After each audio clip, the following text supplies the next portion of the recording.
Federalist No. 75, the treaty-making power of the executive. For the Independent Journal, Wednesday, March 26, 1788, Hamilton. To the people of the State of New York. The President is to have power, by and with the advice and consent of the Senate, to make treaties, provided 2/3 of the senators present concur.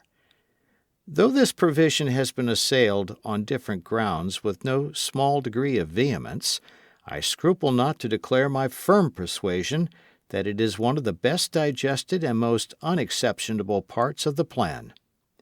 One ground of objection is the trite topic of the intermixture of powers, some contending that the President ought alone to possess the power of making treaties,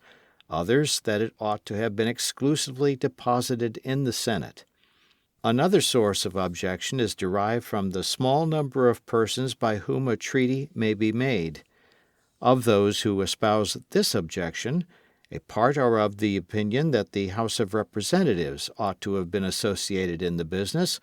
while another part seem to think that nothing more was necessary than to have substituted 2/3 of all the members of the Senate to 2/3 of the members present. As I flatter myself the observations made in a preceding number upon this part of the plan must have sufficed to place it, to a discerning eye, in a very favorable light, I shall here content myself with offering only some supplementary remarks, principally with a view to the objections which have just been stated. With regard to the intermixture of powers, I shall rely upon the explanations already given in other places of the true sense of the rule upon which that objection is founded, and shall take it for granted, as an inference from them, that the union of the executive with the Senate in the article of treaties is no infringement of that rule. I venture to add that the particular nature of the power of making treaties indicates a peculiar propriety in that union. Though several writers on the subject of government place that power in the class of executive authorities, yet this is evidently an arbitrary disposition, for if we attend carefully to its operation, it will be found to partake more of the legislative than of the executive character, though it does not seem strictly to fall within the definition of either of them. The essence of the legislative authority is to enact laws, or, in other words, to prescribe rules for the regulation of the society, while the execution of the laws and the employment of the common strength either for this purpose or for the common defense seem to comprise all the functions of the executive magistrate. The power of making treaties is, plainly, neither the one nor the other. It relates neither to the execution of the subsisting laws nor to the enaction of new ones, and still less to an exertion of the common strength. Its objects are contracts with foreign nations, which have the force of law, but derive it from the obligations of good faith. They are not rules prescribed by the sovereign to the subject, but agreements between sovereign and sovereign. The power in question seems therefore to form a distinct department and to belong properly neither to the legislative nor to the executive. The qualities elsewhere detailed as indispensable in the management of foreign negotiations point out the executive as the most fit agent in those transactions, while the vast importance of the trust and the operation of treaties as laws plead strongly for the participation of the whole or a portion of the legislative body in the office of making them. However proper or safe it may be in governments where the executive magistrate is an hereditary monarch, to commit to him the entire power of making treaties, it would be utterly unsafe and improper to entrust that power to an elective magistrate of 4 years' duration. It has been remarked upon another occasion, and the remark is unquestionably just, that an hereditary monarch, though often the oppressor of his people, has personally too much stake in the government to be in any material danger of being corrupted by foreign powers.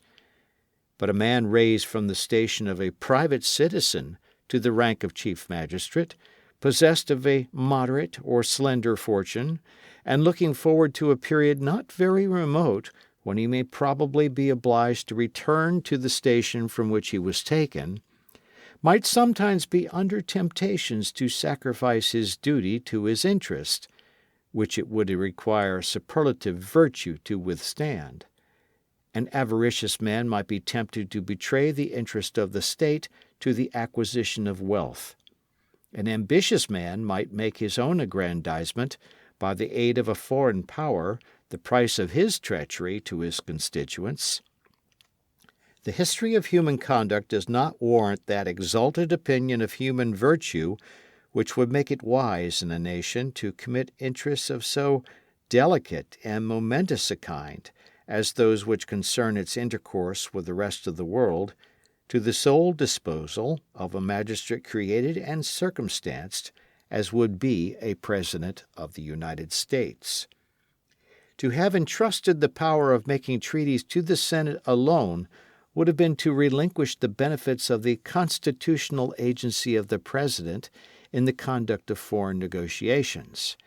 It is true that the Senate would, in that case, have the option of employing him in this capacity, but they would also have the option of letting it alone, and pique or cabal might induce the latter rather than the former.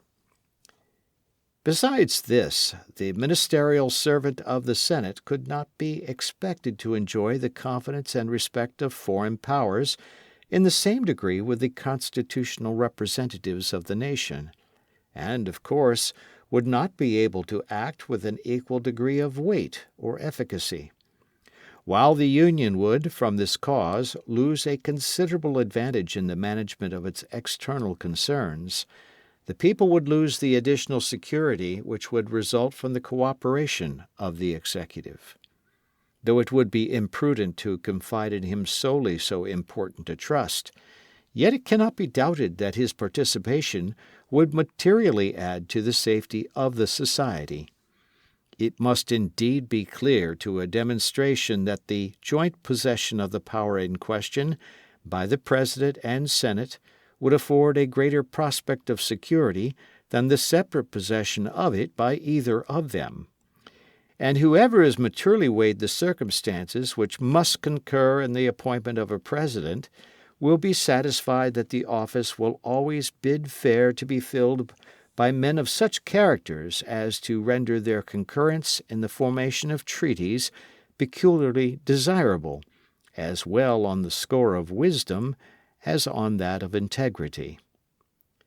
The remarks made in a former number, which have been alluded to in another part of this paper,